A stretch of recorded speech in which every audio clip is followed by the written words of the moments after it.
My name is Daniel Frost. That's Daniel,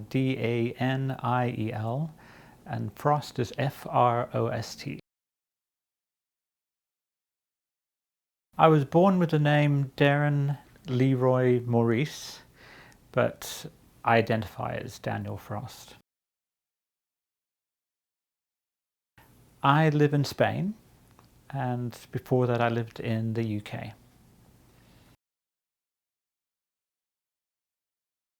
The place that I'd identify as my home community would really be London. It's where I spent most of my life, but the place in which I was born is in Isla-Cross in northern Saskatchewan. So that would be where my heart is. So I was adopted and first lived in Saskatoon, and then our family moved to the west coast to White Rock, and I lived there until I was about 8. And then over a period of about 2 or 3 years, we moved back and forth from White Rock to the UK in the south coast in a place called Brighton, and eventually ended up staying there. And when I was about 18, I moved to London and lived in London and a place called Manchester until I was 46, I think it was.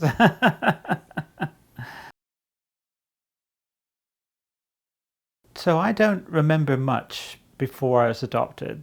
I was 1 when I was taken from my mother, and I was 2 when I was adopted. But there's a period of a year where I was fostered on a farm, and when I was about 6 years old, I used to have very vivid dreams about a cat, a blonde-haired girl, and a farm. And I found out from my mother after telling her that I kept dreaming about these 3 things all the time. And eventually she came out with a scrapbook, and it had all pictures of me when I was a little baby on a farm with a little girl called Janet, and she was my best friend. She was the same age as me, and those are the only things that I can really remember, and a little about the day I was adopted as well. It was Christmas Eve, so when we drove into Saskatoon, all the lights were out on the houses, and I can remember that. When I was first adopted, I was adopted into a family that had 2 girls and 1 boy. So it meant that we had a nice even 2 girls and 2 boys.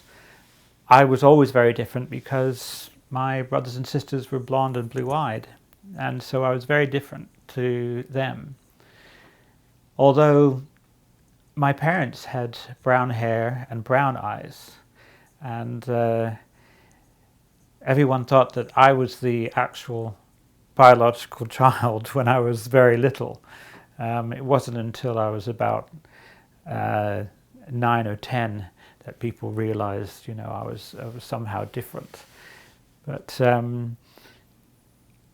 family life in Canada was the normal sort of family, middle-class family. We had a nice house. We went to a local school. We were brought up as Mormons, so it could have been, they were sort of strict in a way in what you could do and what you couldn't do. And when we moved to Canada, that connection with the Mormon connection became a little bit less and less as we went on. So by the time I was about 15, we'd kind of, as a family, left the church. But when we moved to England, things weren't as great as they could have been for my parents, and they went through a lot of difficulties looking after us. But I think they did a pretty good job. But my own experience because of my sexuality, because of how I felt at the time. I left home when I was 16 and had a period where I didn't really have contact with my parents. And only in the last 10 years have we been trying to make some kind of connection together again.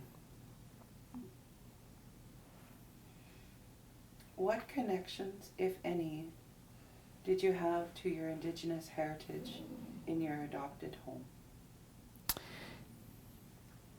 There was no real connection with Indigenous heritage in my adopted home.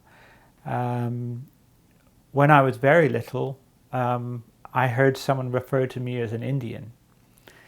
And the only Indians I had ever seen were on television. And they were people who came from India. So I actually thought I was from India when I was a little kid. And then through the experience of the Mormon church, I was told that I was in fact a Lamanite. And in the Book of Mormon, we were told that Lamanites were scorned by God and that they became brown because they had turned their backs on God. And their only wish was to become white and pure. So it was kind of a confusing identity that I developed. So moving away from the church was something of survival mode, I think, for me. I knew from the very beginning that I was different. I knew that I wasn't part of the family. And I knew gradually throughout the years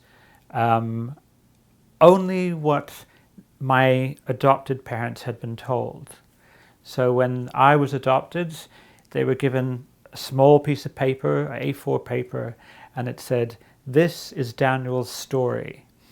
And from what I read, what I know now, it was exactly that. It was a story. It was a made-up story. And it was a story about what they wanted my parents to believe. So it was the exact opposite to the reality. And I know this from talking to cousins and aunts who knew me when I was born.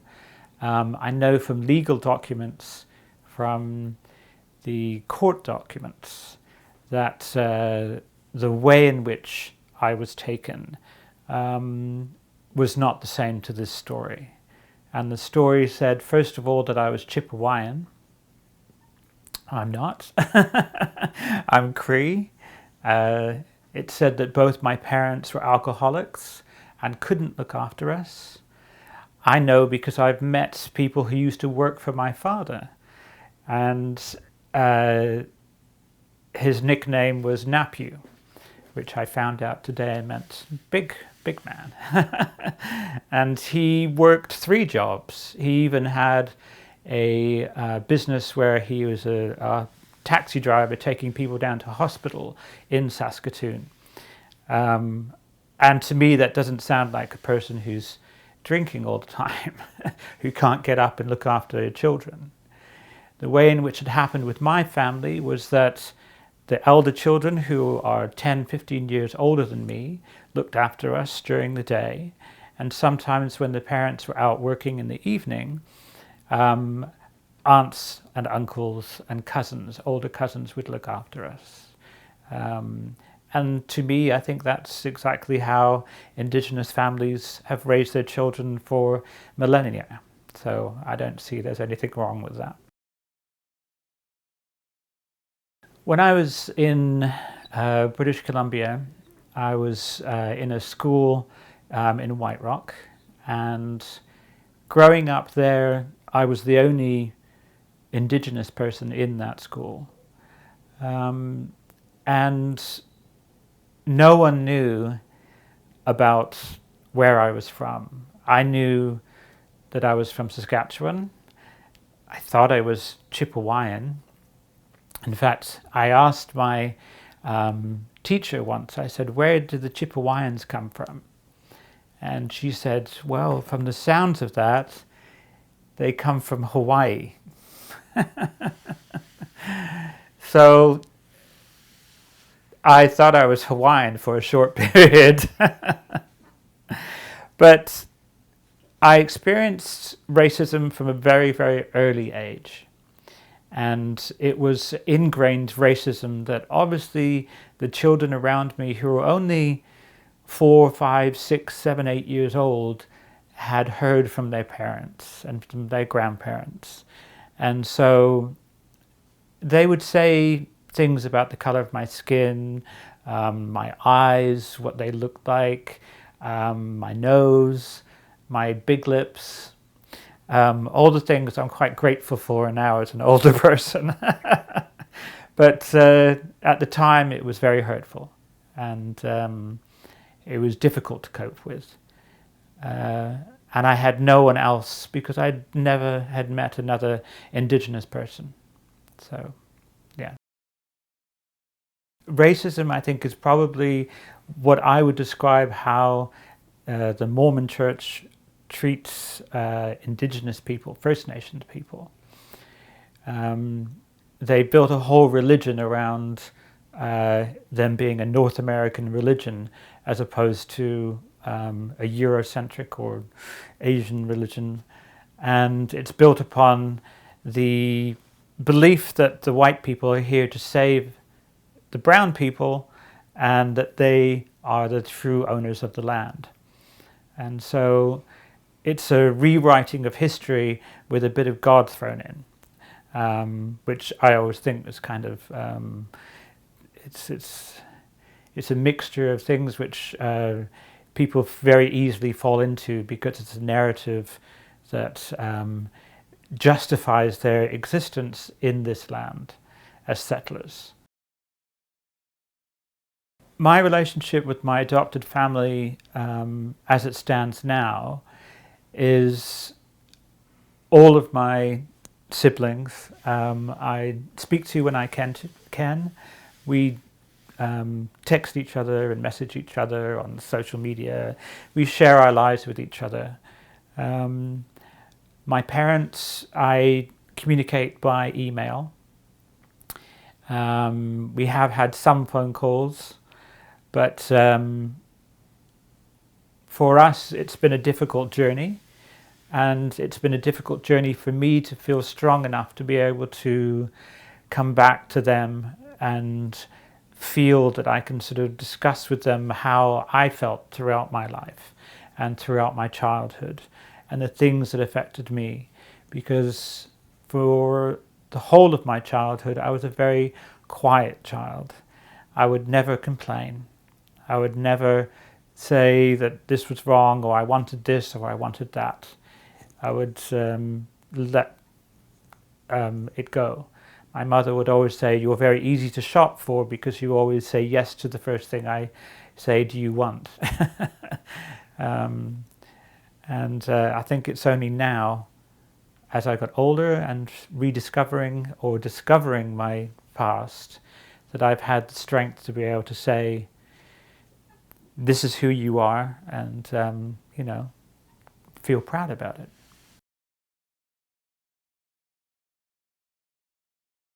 I don't know how you would describe successful or a breakdown. In a way, I think every relationship with every family is different, even if you're biologically part of that family.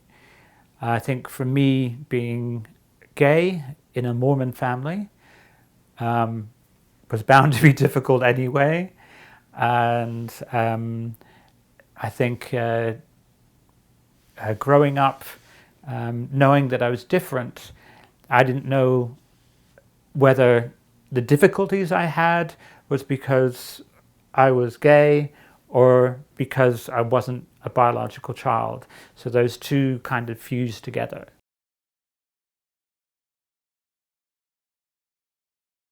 For me, I don't know how to answer what my identity is. I think my identity is unique to 60s Scoop people, so that we all share this identity of different worlds. And I think it's the blending of those two worlds and together which then become our identity. Because I don't believe that I can turn my back on one or the other. I think it's a blend of the two. I first made an attempt to search for my birth family in the early 1990s, and with the post-adoption in Saskatchewan. And I was very curious. I wanted to know my family, who they were. I was going through a period of difficulty in a sense because I wasn't speaking to my adopted family. So I was alone in London in my 20s, and I reached out to post-adoption. I got a very big letter back, and it had pictures of all of my siblings, my family, my aunts, my mother, and it had a little piece of paper that big written by my mother, and she said she was lonely, that no one visited her, and that she loved me, and she called me her son. At the time, I was too shocked by someone else calling me their son. I put it all back in the envelope, I put it in a drawer, and then I didn't pick it up again for 15 years. Unfortunately, by the time I made connection with my siblings again, both my parents had died. I began reconnecting with my biological family in 2010, I believe. And it was something which happened gradually and then very quickly all at once. I went onto Facebook and I looked up Buffalo Narrows and tried to find someone with the same surname as me. And then I messaged them and said, hey, my name used to be Darren Maurice. Do you know me? And after I think probably only about 2 days or so, I got a phone call from a lady in an office in Buffalo Narrows who said that my sister was turning up to her office in half an hour. Would I like to speak to her? And that's when I spoke to my sister Edna for the first time. And from there she told me about family, and I got to know where we were from, who we were. And in 2016 I was able to come to Canada, and I met them, some of them individually and some of them in a group. And I have some very amazing and wonderful sisters and brothers, and they are completely welcoming. We have the 7 youngest children who were all adopted out during the 60s Scoop, which is half of the siblings were out. The rest were fostered. So they all have a story, and it's only, even now, are those stories coming out. So it's confidence and safe spaces and getting to know people, and it may not happen for 10, 15 years or may never happen, but it's still a journey that we're going through, and I'm glad that I started that journey.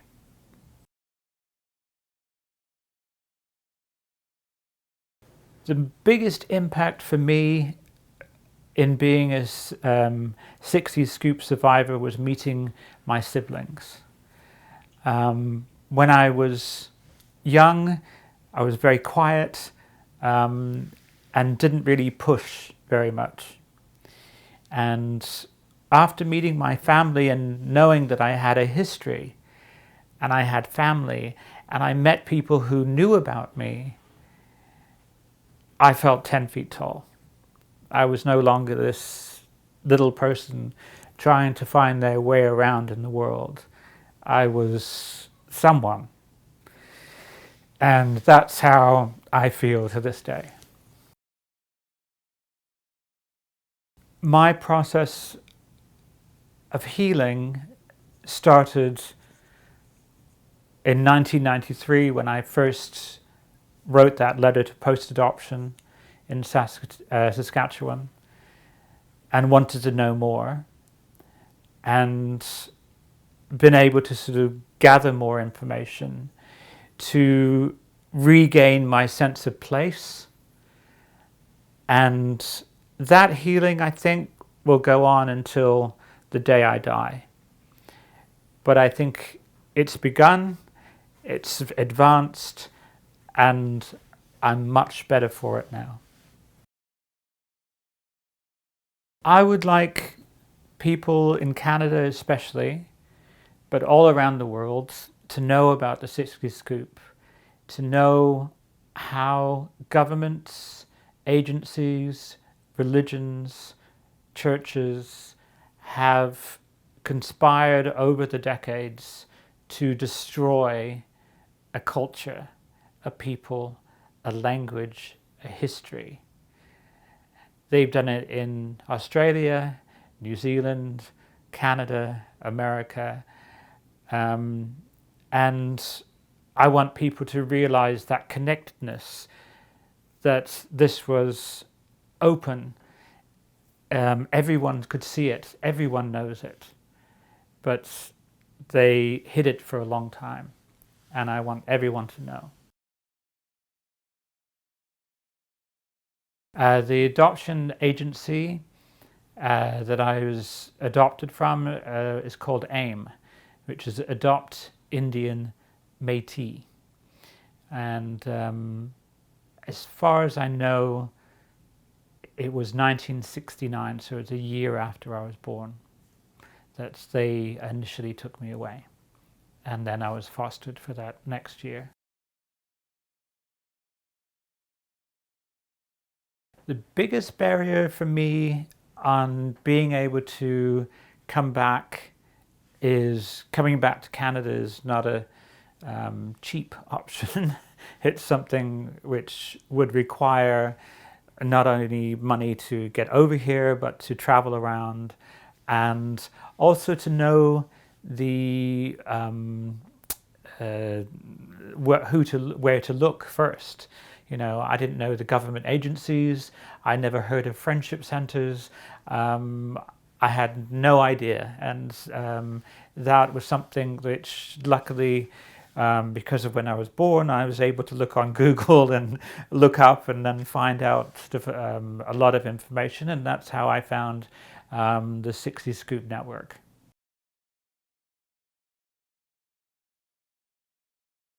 They were the most welcoming people when I went to Isle Cross, and I met cousins, I met people who worked for my dad.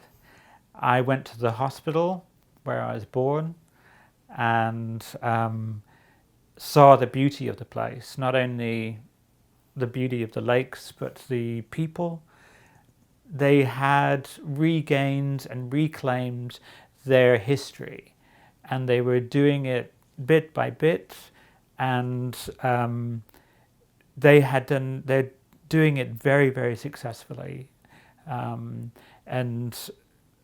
that was something that I wanted to be a part of. It's amazing. When I went up to Isle Cross and then into Buffalo Narrows, I saw so many cousins.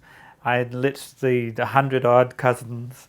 They all have different names, and they all have the same names. Sort of, there's about 7 or 8 family names which reoccur all the time. But the oldest part of my family is from Isla Cross, so they came there soon after the rebellion and stayed there. And then in, I think, the 1930s, they moved from Isla Cross up to Buffalo Narrows, and they worked on things like mink farms, and they did fishing and still did a little bit of trapping and stuff like that. In terms of how the Métis are seen in Canada, as far as I can see at the moment, there are a lot of people from all over Canada saying because I have an Indigenous relative from sort of 100, 200, 300 years ago, then I'm Métis. My family are a very old Métis family. They're also a Cree family. My grandmother, Hermeline Mackay, she is where I get my Cree from, but the rest of the family are all Métis, and they trace their family back to Red River, and then before that to Montreal in the 1600s, and before that to France.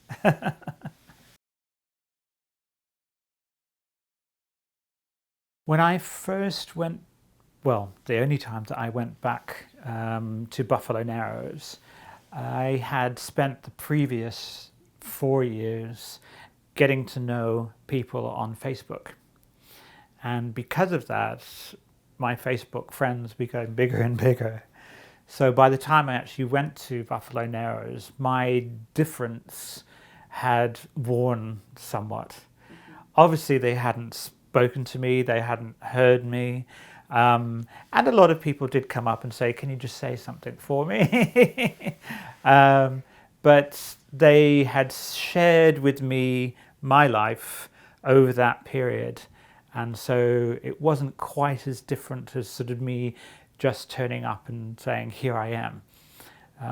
I was glad of that. I'm glad I left it for that long, because I wanted people to be able to know who I was, know that I was gay, know that I was in a relationship, know that I was different to them, and kind of like acclimatize myself where you do with a goldfish in a bag. And just when I thought we had both attempted to get to the same level, then that's when I went. And that's, I think, was great for me, because I didn't feel any pushback from anyone. And I didn't feel different. The people who wanted to see me wanted to see me. The people who didn't want to see me, they didn't see me. And that was fine with me. So.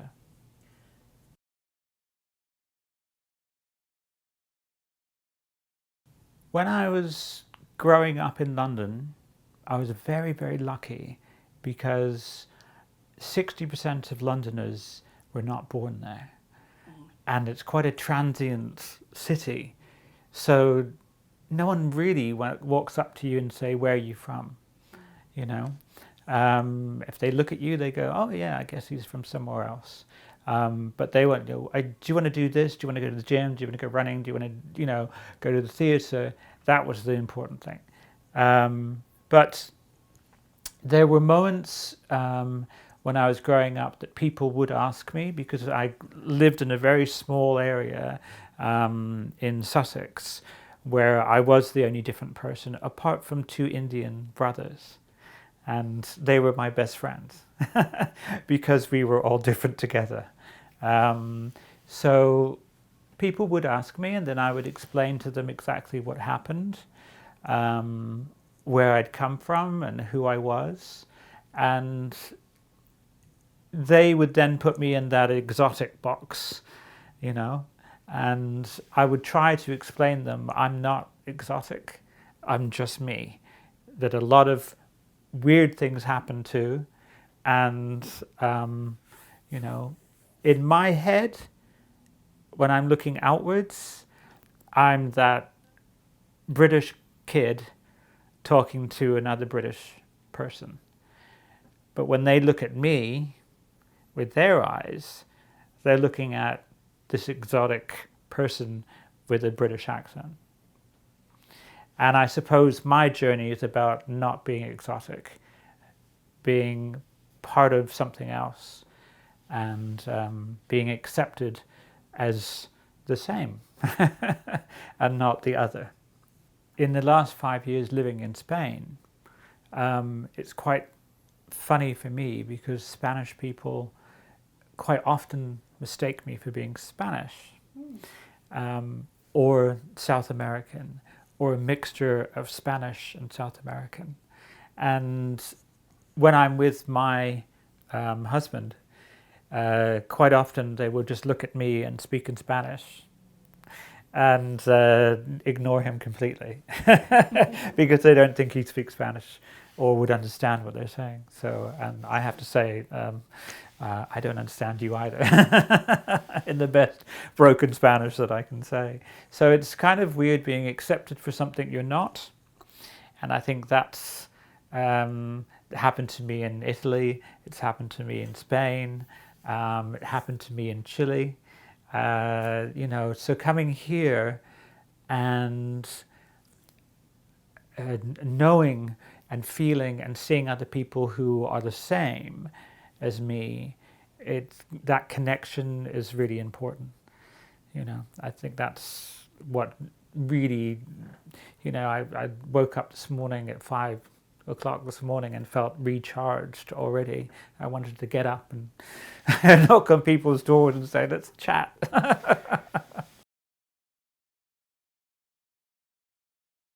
When I first went back to Buffalo Narrows, I was warned, in fact, about talking about my sexuality and how other people might perceive it.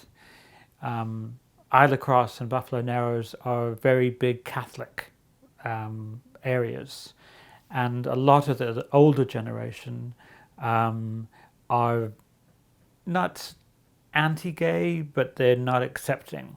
They don't understand it. To them, it's a lifestyle choice rather than something you're born with.